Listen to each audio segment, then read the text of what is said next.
is we're in the ultimate need of kids having positive activities to do, especially in the summertime.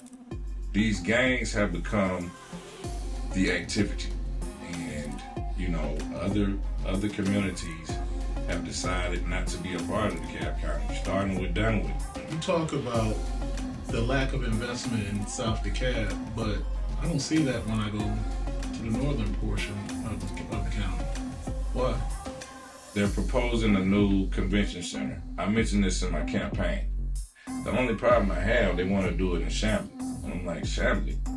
Which I don't understand, because when you look on the north side of DeKalb, it's beautiful. Like, there is a lot of investment in the northern portion of the county, but on the southern portion of the county, they can't even pave the roads on both sides. I drove down Bouldercrest about a week ago, and they only paved one side of the road. Why not both sides of the road? I haven't seen that anywhere in the northern portion of DeKalb County. And I don't know if it's enough area or whatever, but just say it's an old drive-in theater that needs the investment more so than Chamblee. Because if you would put that there, that would bring a lot of revenue to that area. But in addition to that, you help the other part of that area grow as well in business. And what I don't understand is why not make those same investments in South Metro? I think you have the majority of that board is African American. Why not invest in your own community? That's a good question. But you need something in the South Metro, in South DeKalb, that will spark economic development.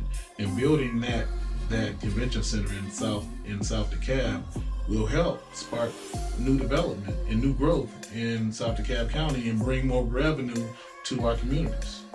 I don't know of any $100 million plus investment that's ever been made in South DeKalb County. Who's fighting? Nobody's really fighting. DeKalb County is the #1 place in the country for these institutional investors. Why aren't they targeting DeKalb County?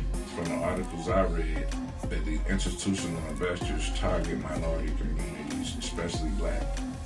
So they buy the properties, they drive up the property values, and then the blacks that can't afford that area anymore have to move out or have to foreclose, especially in this economy where they're raising interest rates. Right. It just accelerates gentrification.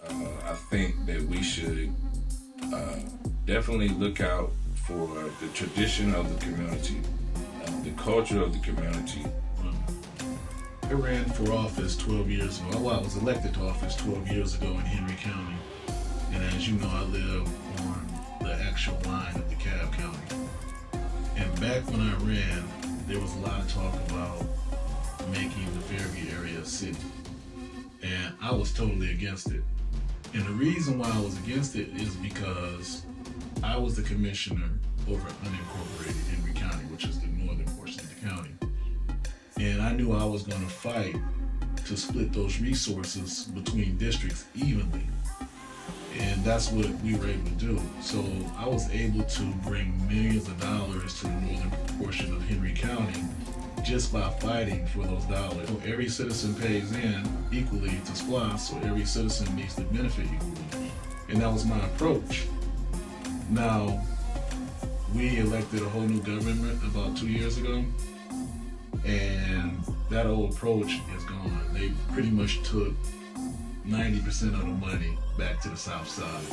So if you ask me today if I supported North Henry County being a city, I would probably say yes, because we're not getting our fair share. $60 million or more going to most districts, and this district only got $12 million. So if citizens came to me and said, hey, we want to start a city, I would say, hell yeah, because we need to control our own resources.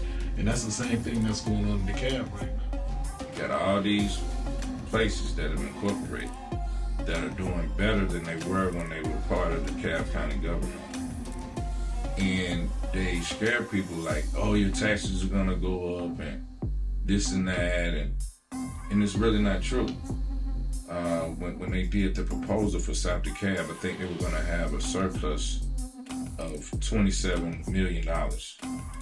And take Dunwoody, when they did the same preliminary report, I think theirs was $2 million. The analysis said that South DeKalb had a much better chance of prospering than even Dunwoody. The reason why they don't want the city is because they've basically been pimping South DeKalb for a long time. There's another city coming on board. It's called the City of North Decatur, I believe, and they have support from legislature. And what's the difference?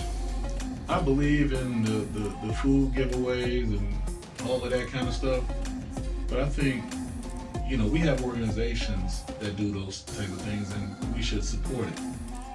But as an elected official, our job is to bring resources to our community, to improve property values, to ensure that people are safe, to ensure that people can drive on a smooth surface, to ensure that we attract things to our community that benefit our community, to ensure that our kids are educated. But I'm not really seeing that in the South Metro. So you ran for office and you lost in the primary, but just like Henry County, there were a lot of election issues in DeKalb County, which is kind of strange. You have two counties in the South Metro, both have election issues. I think there are a number of lawsuits in Henry County. I'm not sure if there are any lawsuits in DeKalb, but the numbers weren't matching up in either county. Can you tell me a little bit more about that?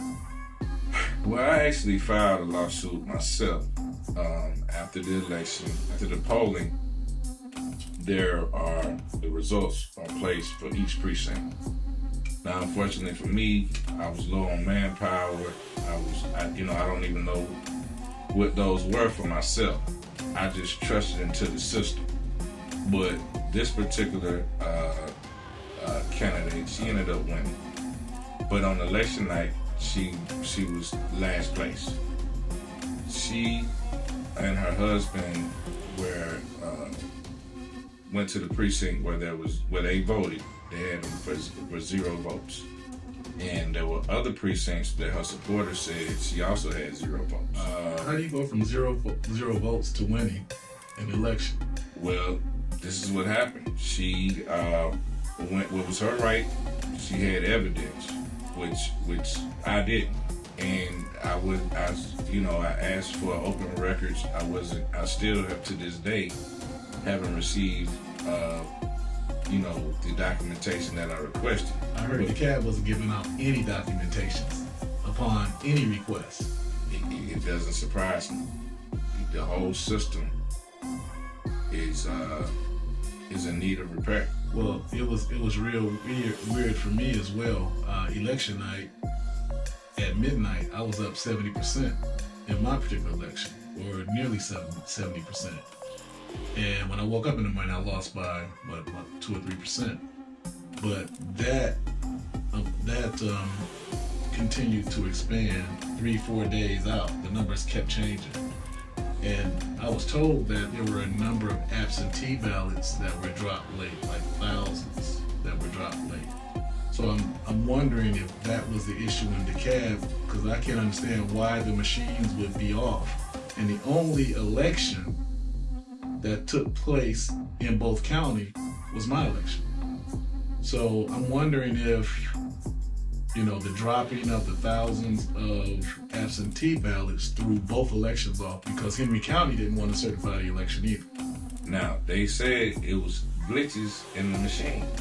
Help me to understand how the machine says you are in last place, but the paper ballots say you're in first place. So just make it make sense to me.